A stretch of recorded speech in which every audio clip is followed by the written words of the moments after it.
Guys, pupunta kaming Vatican. Ganun talaga para marinig tayo ng mga viewers natin around the world. Punta na kami sa metro, magja-Jollibee kami. Yan ang highlight ng araw na Jolliverse. Tama? Guys, madali lang mag-metro dito. Ito lang bibili nyo. For 72 hours na namin ginagamit to. Tapos i-ano nyo lang sa ticket machine. Papasok nyo lang. Roma Pass. Ano to guys, siguro 22 euros for this one. Tama, mahal? 22 euros.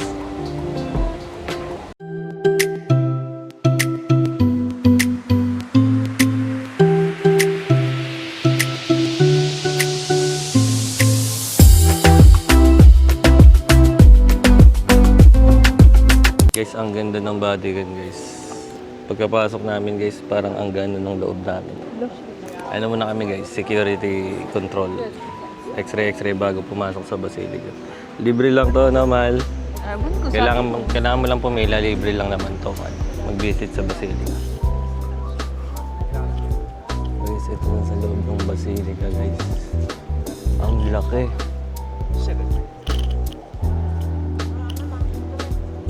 Wow.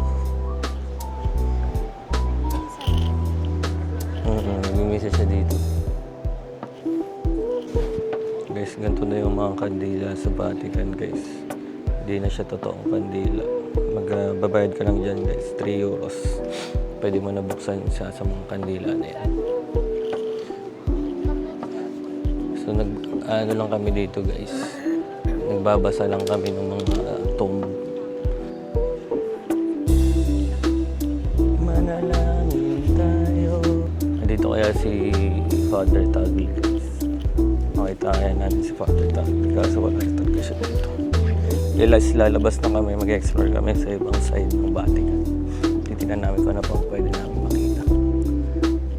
Gusto sana namin umakyat dun sa dome, dun sa sky view ng Vatican. Kaso, ang mahal ng ticket guys, 34 euros. So yun lang. Ayan, yun tayo man. Check kami pero Nagra-write kami ng postcard. Nagra-write.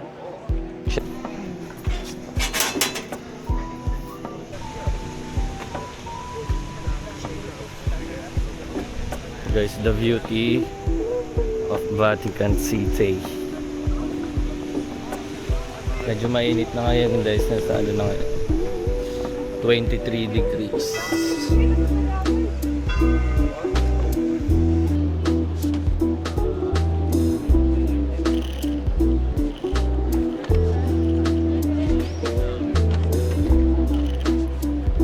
Kahanap kami ng magnet guys.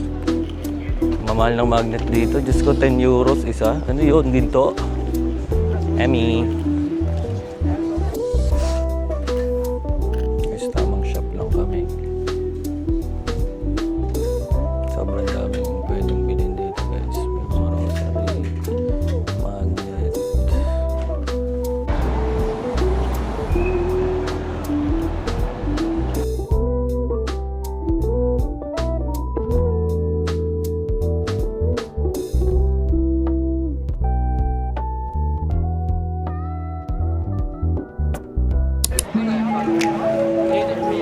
Guys, papasok na kami sa Vatican Museum. May private tour kami guys. Pangalan niya Francesca. Let's go. Ganda mo, mahal ah. Beautiful.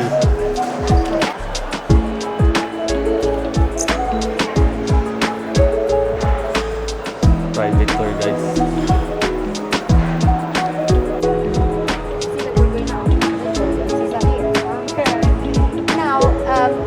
I cleaned you the roof and then after.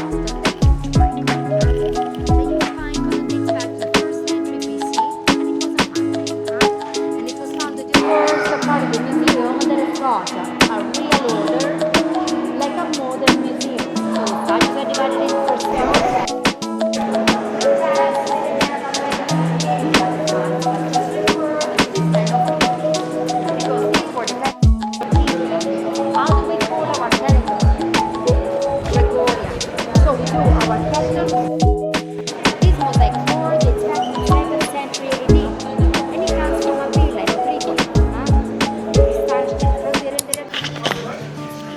kami guys, kakatapos lang ng tour namin. Kapagod. 7 kilometers yan, mahal. 7 kilometers guys yung nilakad namin sa museum tsaka sa Sistine Chapel. Grabe. Walang tigil guys, hindi kami umupo. Tuloy-tuloy lang yung namin, tour namin. Pero worth it naman, no? Hindi namin nakalain ng private tour kami. Ikaw ngayon nag-book nun eh. Daan na lang kami. Tatlo lang talaga kami. Kala namin may iba kaming kasama pero tatlo lang. Anong masasabi mo, mahal, sa tour natin? Maganda yung magaling din yung tour guide namin, mabait pa. Super, basta grabe yung enthusiasm. I think it starts with that. Shout out sa'yo, Hindi Francesca. lang siya knowledgeable, pero enthusiastic. True. So yun guys, papahinga lang kami ngayon. Grabe yung nilakad namin. Gusto ko nang magpa-massage. Massage ng paa. Hindi, kasi parang matutulog na hindi na kaya mag-focus ka nito. Hindi ko na kaya mag-pants. So guys, kung pupunta kayo dito sa Rome, mag-advance ticket kayo, lalo sa Vatican Museum. Sobrang sulit. 17,000 figures ang makikita nyo. Pero di namin isa-isa yan, no? Mga old statue. And then I think it's worth it na pumunta ka ng morning para makapag-Basilica ka. Tama. Sulitin niyo yung araw niyo dito guys. Sobrang. Ano mo yung sa, yung kala Hercules din, sa mga Greek gods. Saan ka sa pinaka-amaze dun sa Vatican? Na-appreciate ko yung art ni Michelangelo kasi in-explain siya ng tour guide. Kung ba't gano'n yung itsura ni Jesus, kung saan niya nakuha yun, and everything about that. And then, sobrang na-curious ako kung paano naging country ang Vatican itself. Kalahin niya guys, yung sa conclave, doon pala yung Sistine Chapel, doon nila ginagawa yung conclave. Hindi mo alam? Hindi ko alam. Nakapunta kami doon guys kung saan nila dinedesisyon yung next pope. Tapos pumunta din kami doon sa labas ng palace ng pope, no? Kung saan siya naglalakad palagi. Oo lang guys. And then, na-appreciate ko yung mga pope na nag-choose ng humble life. Pope Francis, Pope Leo. Kasi when you come to think of it, nung nakita mo yung hallway, yung everything dun sa inside ng Vatican Museum, makikita mo kung gano'n kalavish yung mga dating pope. Sabi mo, binibili nila yung mga relics na yun. Bili lang sila ng bili, and then yun, yung gallery nila, yung ginawa nilang gallery, yung dapat bahay nila, something. So meaning yung ibang pope, living like a king talaga sila dati, mga early ages. Yeah, and then yun, dun ko na, you come to appreciate yung mga pope na sobrang simple lang ng life, na choose nilang hindi magstay dun sa palace nila, kung tawagin. Nabi lang sila sa... Basta, it's nice. Maganda din yung St. Peter's Basilica guys, sobrang laki niya sa loob. No? Ilang years daw yung ginawa? 140 years? 120. 120 years yung ginawa. If you're going to compare it to La Sagrada. Parang mas malaki talaga dito, no? I mean, yung Sagrada kasi, yung outside of Sagrada is sobrang wow, ano mo yun? Pero pagpasok mo sa loob ng Sagrada, you'll find, ang liit pala niya, it's so small inside. Diba? Parang, paano ba? Uuwi na siguro kami, kalahin na kami mamaya. Maglalakad-lakad siguro kami mamaya. Punta tayo then Coliseum, no? Yeah. So if I'm Picture going to tayo. rate, which one do you like? Basilica. Basilica, ito. Kasi sobrang dami niyang history. Sobrang daming information na sinabi sa'yo ng tour guide. Hindi mo na lahat. Totoo. Kasi kasi yung Sagrada, wala kasi Di mas nag-appreciate siguro namin to kasi naka-private tour kami. Sa amin talaga naka-focus yung tour guide.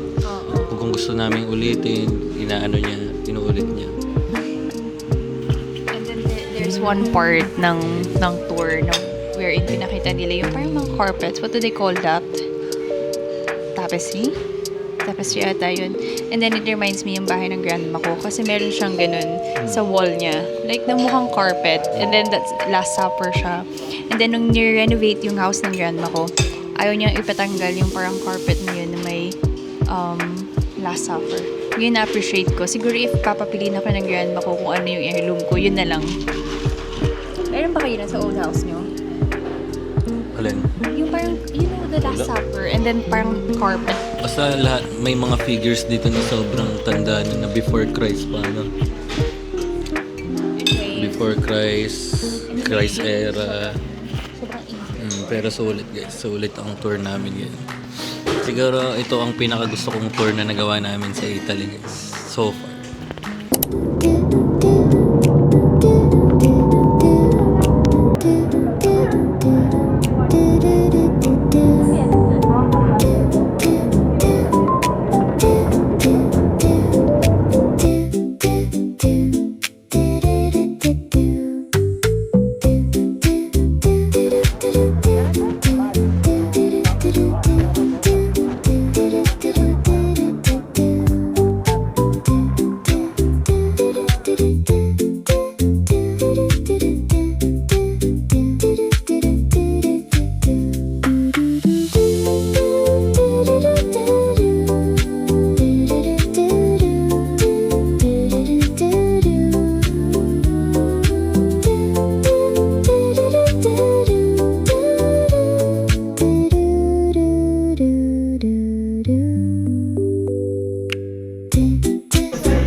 Sige na, check.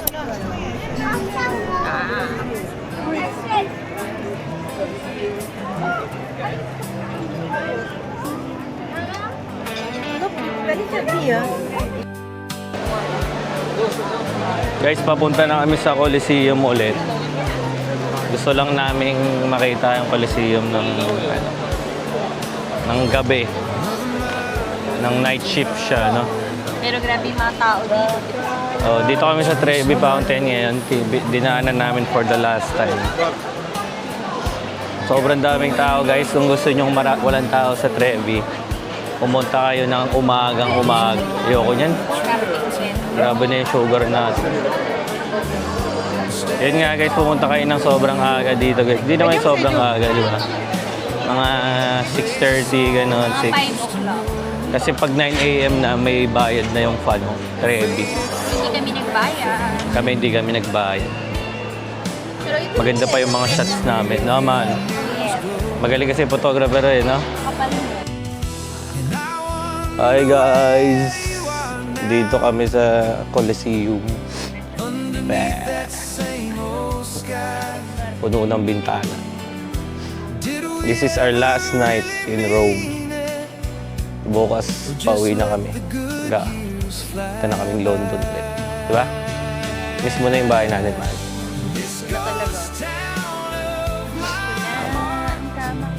Well done. Masaya ka naman sa trip natin, man. Ayun naman. Masaya naman pag lagi kitang kasama. Diba?